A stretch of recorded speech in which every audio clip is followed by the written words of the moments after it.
Blood stained the white wedding dress. Not a little stain. Not a spill. It spread across the floor in slow, dark lines as Emily Carter stood in front of the hotel mirror, breathing hard, her hands shaking. Her eyes were no longer the same. They were wide, black, and empty, like something else was looking out from inside her. Behind her, Daniel, her husband of less than 1 hour, pressed his back against the wall. "Emily," he whispered, his voice breaking. "Please, this isn't funny." She smiled. But it was not Emily's smile. The lights flickered. And that was the moment Daniel understood the truth. She turned into horror on her wedding night. But the night did not begin this way. Earlier that evening, everything was perfect. The wedding took place in a small hotel outside town. Soft music played. White lights glowed. Friends laughed. Family cried happy tears. Emily looked beautiful, calm, normal. Daniel remembered thinking he was the luckiest man alive. Emily had been quiet all day, but he thought it was just nerves. Weddings made people nervous. That was normal. During the reception, she barely ate. She only sipped water and smiled when people spoke to her. Her mother asked, "Are you okay, sweetheart?" Emily nodded. "I'm just tired." Daniel noticed something strange, though. Emily kept touching the small silver necklace around her neck. Over and over. Like she was afraid to let go. When Daniel asked about it, she said, "It belonged to my grandmother. She told me to never remove it. Especially tonight." He laughed softly. "Even on our wedding night?" Emily didn't laugh back. Later, when the guests left and the music stopped, Daniel and Emily went up to their hotel room. The hallway was quiet. Too quiet. The door closed behind them. Emily stood very still. Daniel moved closer. "Hey, it's over now. We can relax." She nodded slowly. "I need to take off my dress," she said. "But first, I need to do something." She walked into the bathroom and closed the door. Minutes passed. Daniel sat on the bed, smiling, thinking about their future. He checked his phone. No signal. He frowned. Then he heard a sound from the bathroom. A soft whisper. He couldn't understand the words. "Emily," he called. The whispering stopped. The bathroom door opened slowly. Emily stepped out. Her necklace was gone. Daniel stood up. "Where's your necklace?" Emily looked at him. Her face was pale. Her eyes looked tired. Too tired. "I took it off," she said quietly. Daniel felt a sudden chill. "You said you never remove it." "I lied." The lights flickered once. Emily bent over suddenly, grabbing her stomach. Daniel rushed forward. "Are you okay?" she screamed. Not a scream of pain. A scream of rage. Her scream echoed through the room, deep and sharp, like it didn't belong to a human throat. The mirror cracked. The lamps shattered. Daniel fell backward. Emily straightened up slowly. Her breathing changed. Heavy. Wrong. She lifted her head and looked at him. Her eyes were darker now. Her smile was wider. "Daniel," she said softly. "I warned you. Tonight was not for us." Behind her, the bathroom mirror shattered completely. Something moved inside the glass. Something watching. Emily took one step toward him. And Daniel realized he was locked in the room with the thing wearing his wife's face. Daniel backed away until his legs hit the bed. "Emily, please," he said. "Put the necklace back on. Whatever this is, we can fix it."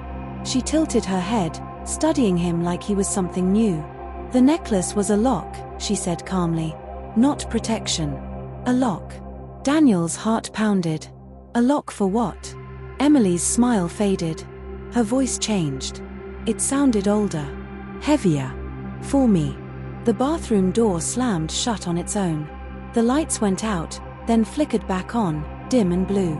Shadows stretched across the walls, moving in ways shadows should not. Daniel grabbed his phone again. Still no signal.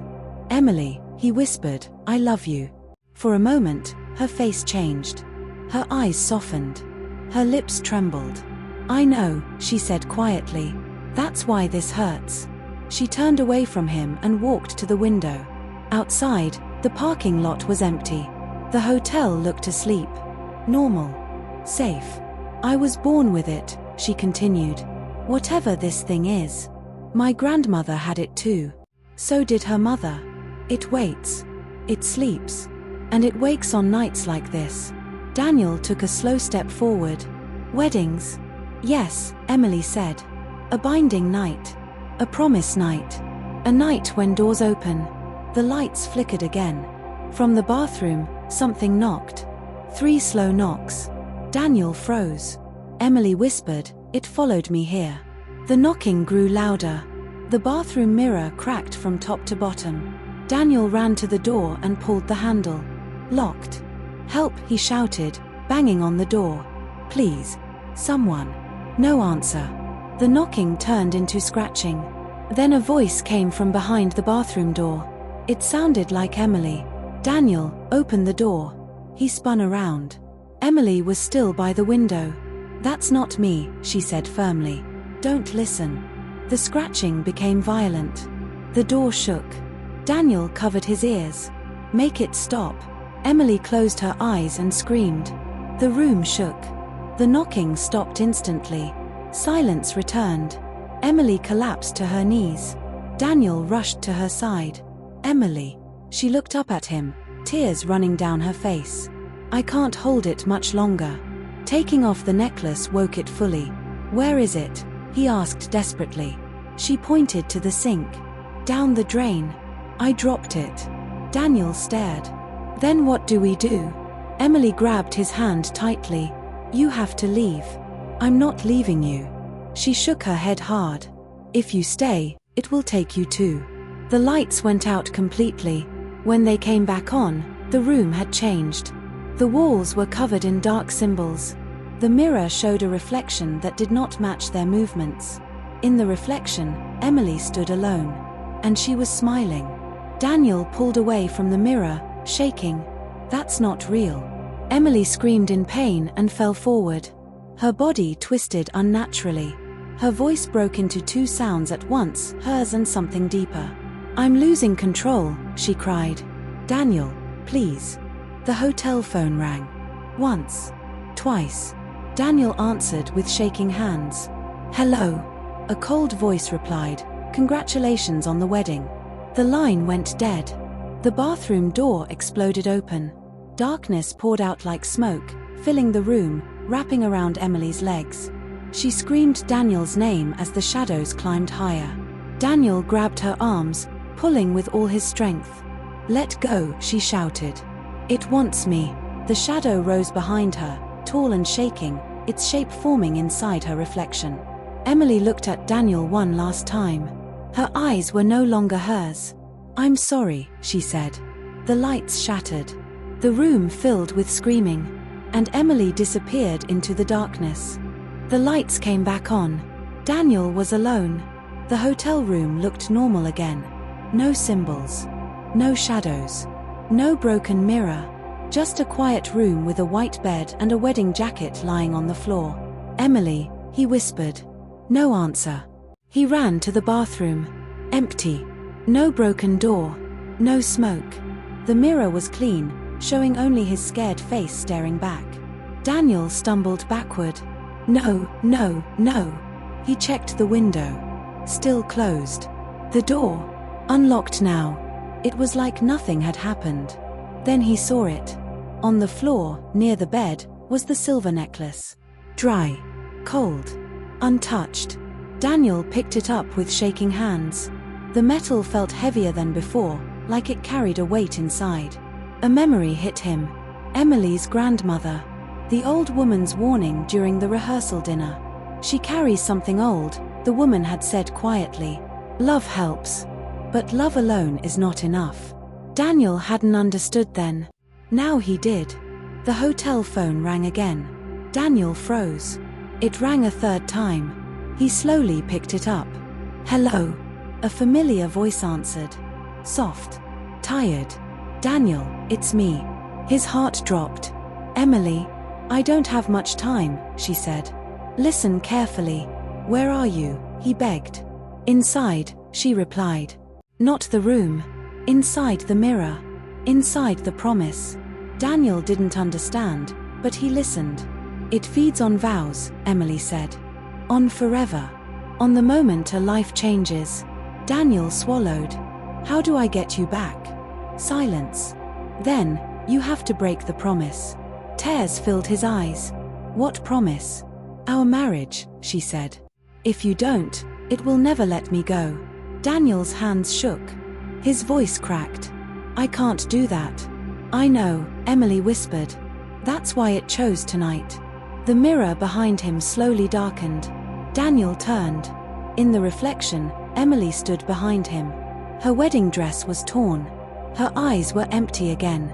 But she was smiling softly now, sadly. The thing inside her moved.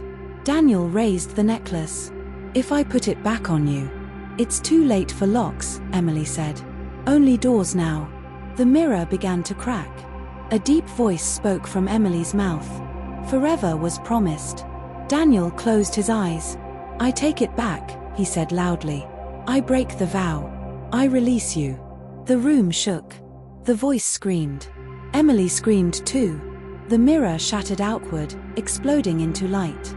Daniel fell to the floor. When he opened his eyes, the room was silent. Emily lay beside him, breathing. Alive. Her eyes were normal. She coughed and whispered his name. Daniel held her tightly, crying. Morning came. The police arrived. The hotel manager asked questions. No one believed their story. There was no record of damage. No record of a call. No record of the necklace. Emily and Daniel left town that day. They never married again. Years later, Daniel would wake at night to the sound of a phone ringing. And Emily would sometimes stare into mirrors for too long. Because some vows can be broken. But some horrors never truly leave.